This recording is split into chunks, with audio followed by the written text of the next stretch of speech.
What's going on, everybody? Welcome back to the channel. Today I got something a little bit different for you. If you clicked on this video, you're probably wondering how to change the cabin filter in your car. We're going to go over that in today's video. And now there's a number of reasons that you might want to change that cabin filter. One of them is for odor removal. For those that don't know, if you have a car that has a lot of cigarette smell or any kind of lingering odor, whether it's like a musty smell, cigarette smoke, if it's a car that's been smoked in, those smells can be really hard to get out of a car. So I'm going to show you one trick that can always help you a ton with getting that odor out of the car after you deep clean the car. One of the things you're going to want to do to make sure you get all that odor out is to replace the cabin filter on your car. And we're going to get into why and all that. And you might also just be wondering how to replace it for maintenance purposes. So we're going to get into that in this video. My car was in need of a new one, so I figured I'd show you guys how to do it for those that may be wondering. So I'm going to take you over to the car. We're going to get right into it.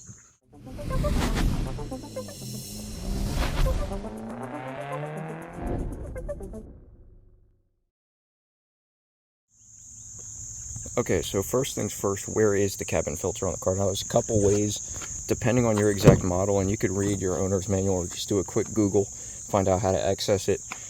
There's really two main ways that you access the cabin filter. One of them, on some cars, you have to go up under the cowl here. So you just pop your hood. There's a couple clips, sometimes a couple nuts and bolts on this plastic cowl. You take that off. Sometimes your cabin filter is down in there, depending on your vehicle. For mine and a lot of modern vehicles, I would say for most vehicles that I've seen, it's right behind your glove box. So there's a little hinge here we're going to pop off. Then the glove box is just basically on a couple hinges. You kind of wiggle it around a little bit and pop it off. The cabin filter is right back there behind the glove box. So I'm going to set you guys up on the tripod. I'm going to try to show you how to undo this the best I can. And we're going to go ahead and replace it. So let's get right into it. All right. So we're going to go ahead, we're going to try to pop this off. I'm going to start by taking some of this stuff out so we don't have to worry about it. Excuse the mess. We're going to get right into it. Now again, this little hinge here on my Subaru Outback, I'm just going to pop that off. Hopefully you guys can see that on camera. I'm not sure if this is something that every car has, but it's just a little thing that mine has. So we pop that hinge off. I'm going to be careful not to knock it loose because it is just kind of loose on that other hinge that holds it. So we're going to go ahead. We're going to try to just kind of finagle this around, and you can see pretty easy, pretty simple. It's just got those little hinges on the bottom, and most cars are the same. Sometimes it's a little bit of a different design, but usually it's just on some hinges, and it's usually pretty easy to get to.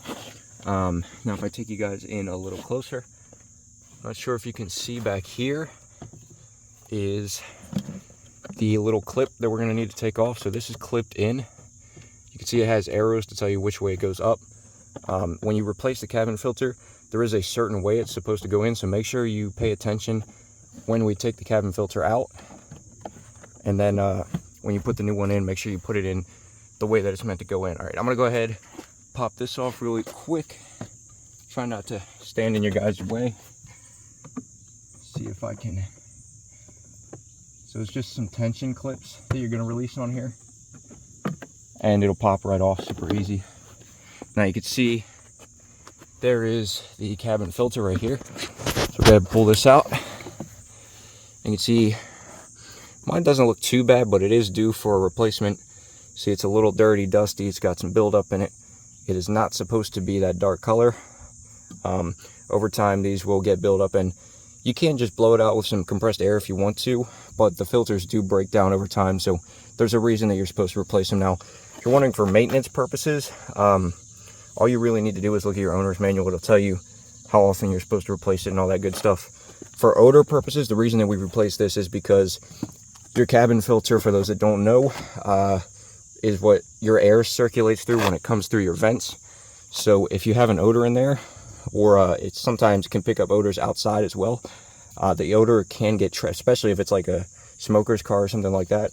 The odor will get trapped in the cabin air filter, and you could clean the car as much as you want, and you're not going to get that smell out. As soon as you turn the air on, you're going to get that odor from the cabin air filter. So this is also a great way to get a little bit of extra odor removal.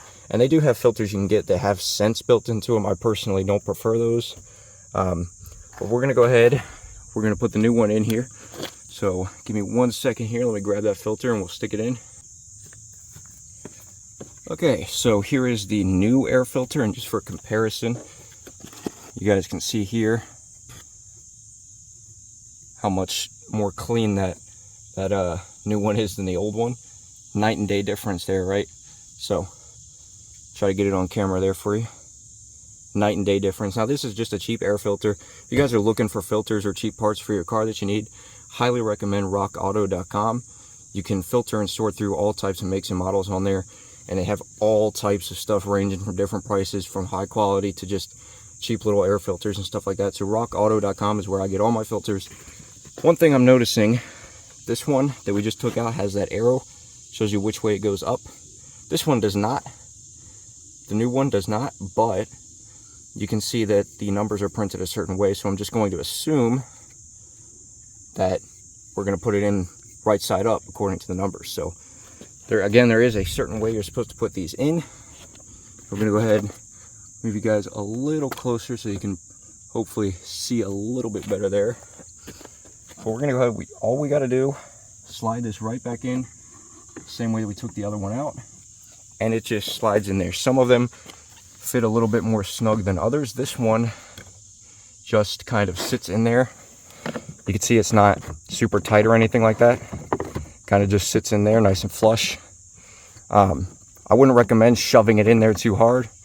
I've seen people go to, Jiffy Lube and places like that to replace filters. They shove it in there sideways. They put it in the wrong way. They shove it way down in there. My mom had that problem with her car. Somebody destroyed the filter shoving it in there. You just put it in there, same way you took the other one out. Super, super easy, guys. It's self-explanatory. So we're going to go ahead, we're going to get this put back together. So the next thing we're going to do, put this back on there. Now you can see, it tells you which way it goes up, like I said earlier. Go ahead, when you put this on, it just pops into place. And that's kind of what keeps your filter secure. Now again, it might vary a little bit depending on the model of your car, but just pops right into place. And make sure it clips in, it's nice and secure. Good to go, that filter is replaced. Now we're going to put this back on there. Getting these back on can be a little bit of a challenge. You just line it up with the hinges and get it on there and put that hinge back on. So I'm going to cut, and I'll come back to you guys in 1 second after I get this back on there.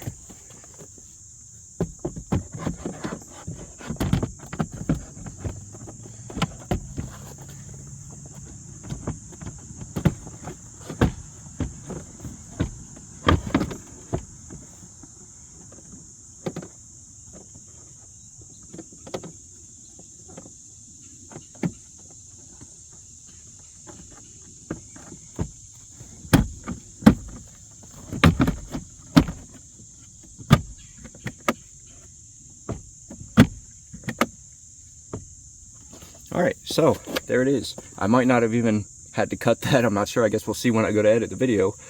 But easy peasy. It's on there nice and secure. It should be lined up with the hinges. I'll go ahead and double check. Looks like it is. Everything is lined up. Opens the same way that it did before. And we're good to go. That's how you replace your filter. And easy peasy. Doesn't get any easier than that. Guys, there you have it. That is how you replace the cabin air filter in your vehicle. Again, this helps with odor removal, odors that get trapped in the filter. It's going to be necessary to replace these periodically according to your maintenance schedule. Again, you can check your vehicle manufacturer's guide, and you can also just Google it. Replace it as necessary. Each vehicle varies depending on, different circumstances in the model of the vehicle and everything. I believe mine's every few thousand miles you're supposed to replace it. Or again, if there's odors and stuff like that, you can go ahead and replace it. Again, you can find them super cheap online. This will save you a lot of money, believe it or not.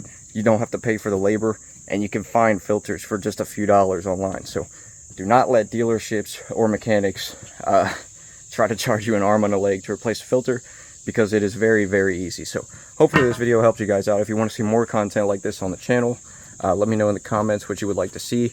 We got plenty of content coming to you guys soon. I know I've been a little bit inactive. I apologize for that. Life has just been super busy. I'm all over the place. But yeah, with that being said, thank you guys so much for watching. Be sure to like, subscribe, share the video, all that good stuff. And I'll catch you guys in the next one.